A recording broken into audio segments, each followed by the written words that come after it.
Wala haula wala quwwata illa billahil aliyyil azim. Alhamdulillah, syukur pada malam yang berbahagia ini kita sekali lagi dipilih oleh Allah Subhanahu wa taala atas kehendak, atas kemahuannya untuk sama-sama menyambung pelajaran pengajian kitab Ihya Ulumuddin bagi kali yang ke-113.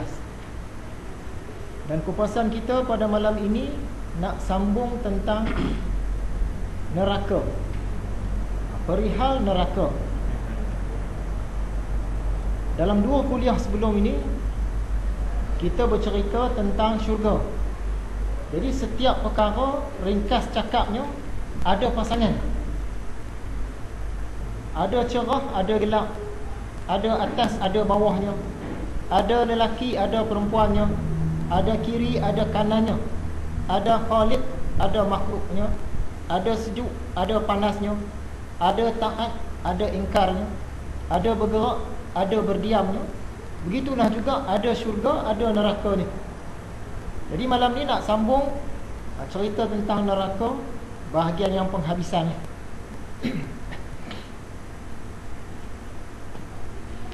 Jadi kalau kita berdiri di tepi laut, sebenarnya kita tak perasan kita sedang berdiri di satu kawasan yang sangat tinggi, di atas kemuncak gunung. Kalau kita buang air laut tu semua baru kita nampak masuk ke bawah tu. Bahkan laut tu dia lebih dalam daripada gunung yang paling tinggi di atas bumi ni. Ada satu jurang di dalam laut sana, namanya Jurang Marina, di sebelah Filipina sana. Dalam dia lebih kurang 11 km. Sedangkan gunung yang paling tinggi di muka bumi ni iaitu Gunung Everest, dekat-dekat 9 km. Kalau Gunung Everest ni dibenamkan dalam tu, ada lebih 2 km lagi punya dalamnya jurang laut tu. Jadi kalau kita berdiri di tepi laut, kita buangkan air laut tu semua, kita akan perasan kita sebenarnya duduk di bawah, di atas bukit yang sangat tinggi. Cuma disebabkan ada air laut tu tadi tak perasan. Kemudian di tepi laut ni pun kita boleh mengambil pelajaran, boleh mengambil pengajaran. Contohnya, kita berdiri di tepi laut tu, kita bayangkan laut itu ialah api neraka. Bayangkan betapa luasnya, betapa dalamnya. Itu gambaran. Macam manalah kalau aku tiba-tiba dicampurkan ke dalam, masuk pula kat dalam jurang yang paling dalam. Alangkah takutnya kalau nak mengambil pelajaran.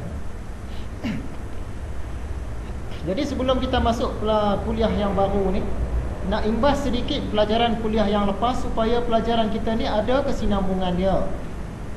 Antara yang kita sentuh, dari mana datangnya istilah neraka ni, asal usul nama neraka ni. Dalam bahasa Arab, dalam Al-Quran dia tak sebut neraka, melainkan disebutkan nar.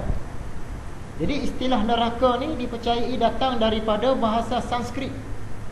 Ini bahasa India lama, iaitu naraka. Orang-orang zaman India kuno ni pun dia percaya dah tentang kewujudan neraka ni. Cuma dia gambarkan neraka ni sebagai satu makhluk. Dia personifikasikan. Disebabkan neraka ni dengan panasnya, dengan apinya, dengan garangnya, dengan siksaan kerasnya, dia menggambarkan neraka tu seolah-olah satu makhluk. Makhluk yang garang, makhluk yang ganas, makhluk yang kemerah-merahan. Lama-kelamaan makhluk ni pun disebut dewa, dewa neraka. Sebenarnya dia nak cerita pasal neraka tu tadi. Dia buat gambaran. Dan kemudiannya dikatakan sebagai manifestasi Tuhan. Padahal dia nak cerita tentang api neraka.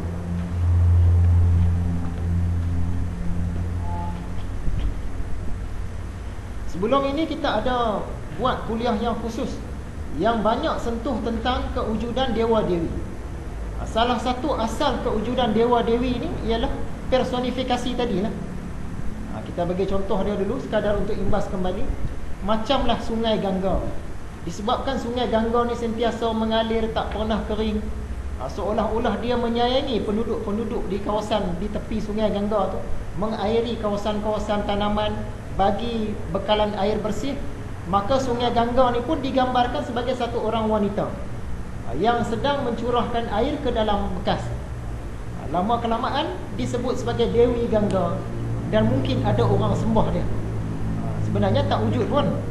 Mereka nak cerita pasal sungai tu tadi. Kalau masih ingat pelajaran kita tentang Dewa Dewi dulu, orang-orang yang lama sebelah Rom sana, dia ada Dewi Gaia, ada Dewa Uranus. Dewi Gaia kahwin dengan Dewa Uranus, dapat pula anak nama Dewa Uria. Sebenarnya mereka ni bukan makhluk bernyawa, melainkan orang-orang zaman dulu dia nak gambarkan bumi dengan langit ni. Bumi ni dia sebut Gaia, langit tu disebut Uranus. Jadi asalnya langit dan bumi ni bercantum. Bila mereka tu berpisah, wujud ruang di tengah dia. Tu yang dia gambarkan bumi tadi sebagai satu orang perempuan, disebutlah Dewi Gaia. Yang langit tadi digambarkan sebagai satu orang lelaki, disebutlah Dewa Uranus. Dan lahirlah gunung ganang di atas muka bumi ni, hasil daripada perpisahan langit dan bumi itu tadi. Gunung ganang tu digambarkan sebagai satu orang manusia juga, dinamakan Dewa Uria. Jadi dia lukis gambar macam manusia, dia pahat, dia lukis, dia warna, dia buat arca, buat patung. Lama kelamaan dia sembah. Sebenarnya Gaia, Uranus dan Uria ni tadi bukanlah makhluk bernyawa, melainkan bumi, langit dan gunung ganang. Tapi dia personifikasikan dari segi istilah sastranya. Lama kelamaan orang kemudian daripada itu, mereka pun menyembah sebagai dewa. Dia sangka memang betul ada ni. Padahal orang zaman dulu dia, keindahan seni dia tu, dia nak gambarkan bumi dengan langit tu tadi, dengan gunung ganang tu. Jadi neraka ni pun macam itulah.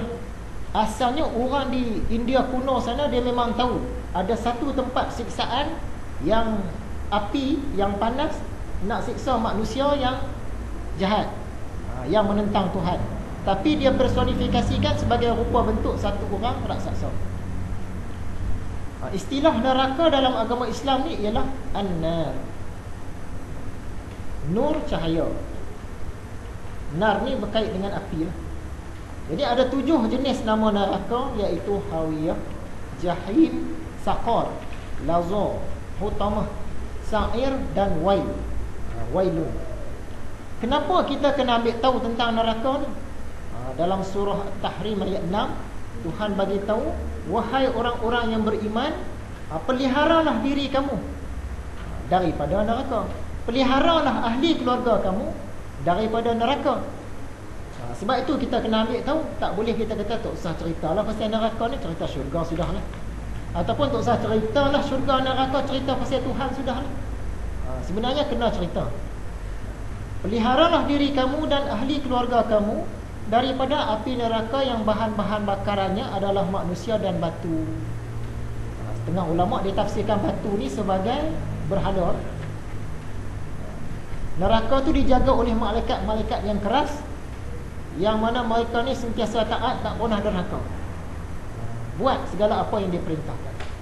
Jadi salah satu tujuan kita kenal neraka ni, nak pelihara diri kita dan ahli keluarga kita dan juga orang-orang lain, supaya jangan masuk ke dalam neraka tu nanti. Kalau kita tak kenal, macam mana kita nak datang rasa takut? Kalau kita tak tahu macam mana bahayanya neraka ni, macam mana nak timbul rasa nak selamatkan diri? Kita tak tahu. Orang sebut je, oh neraka, tak rasa apa-apa pun, sebab kita tak kenal. Kata orang, tak kenal maka tak cinta. Macam neraka ni, tak kenal maka kita pun tak berwaspada. Kita ambil contoh, orang kata, kamu kalau pergi belajar di Jepun, di kampung-kampung tertentu tu jaga-jaga. Dekat sana ada satu makhluk, nama dia apa nak sebut, Nore Onna. Nore Onna, kita pun tak rasa apa Nore Onna apa juga. Tak apalah, aku jaga-jaga. Sebab kita tak kenal. Lepas tu kita pun cari dalam internet, apa benda makhluk Nore Onna. Rupa-rupanya Nore Onna ni satu hantu, satu jin. Dekat Jepun sana, orang Jepun cukup takut. Dia ni rupa-rupa perempuan, tapi badan dia badan ular. Panjang dia 300 meter. Punya panjang. Kuku panjang, taring panjang. Dia kerja dia tangkap manusia dan dia hirup darah sampai habis. Dah kering baru dia makan.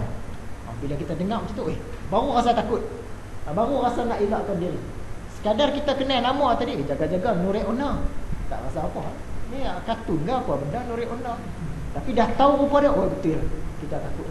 Macam neraka tadi lah. Hati-hati jangan termasuk dalam neraka, tak rasa apa-apa. Bila kita dah kenal neraka tu, baru datang rasa gerun, baru datang rasa takut, baru datang rasa nak elak daripada terkena.